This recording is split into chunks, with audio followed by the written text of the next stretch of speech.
الله أكبر الله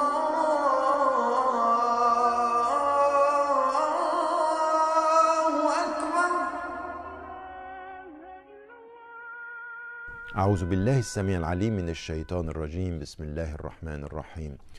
Salam alaikum wa rahmatullahi wa barakatuh.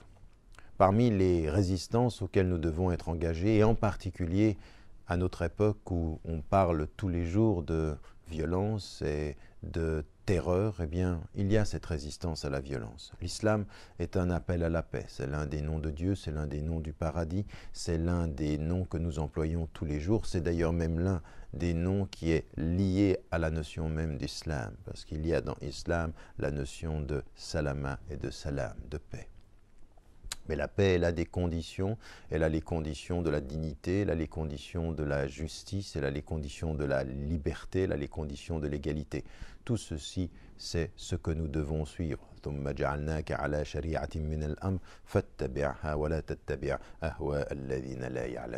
Nous t'avons placé sur une voie, il faut que tu la suives et ne suis pas la voie de ceux qui suivent leurs désirs. Et parce que c'est de cela souvent qu'il s'agit.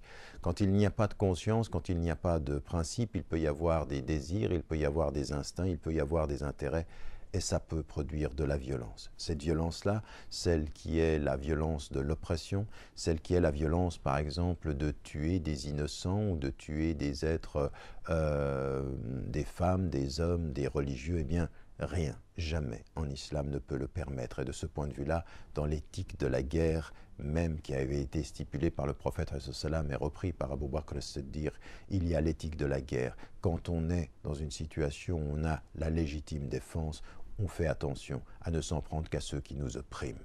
Et donc, en l'occurrence, on évite de tuer les civils, les femmes, les enfants, les religieux, même de s'en prendre à la nature. Et donc, cette violence-là, il faut la refuser. Il faut refuser cette violence. Il faut comprendre que la paix et la pacification sont des bonnes choses.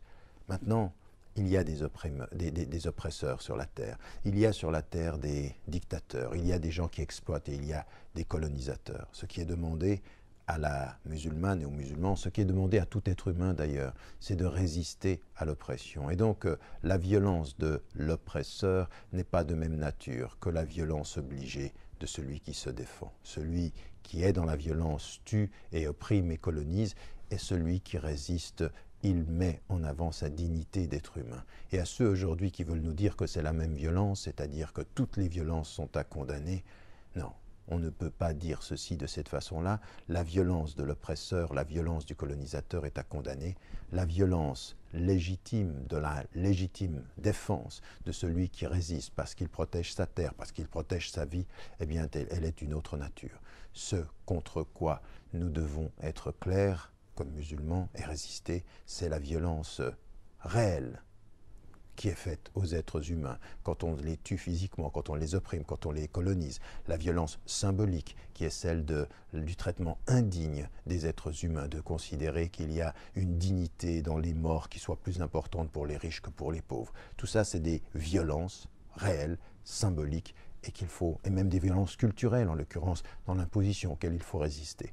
Et puis, il faut de ce point de vue-là comprendre que la légitime défense, elle a des règles, elle a une éthique, il faut s'y tenir, mais elle est aussi la dignité des hommes. Toutes les sociétés ont leur juste. Et le monde aujourd'hui a besoin d'être juste, qui savent résister à la violence des oppresseurs et qui savent mettre en avant la légitime défense des opprimés.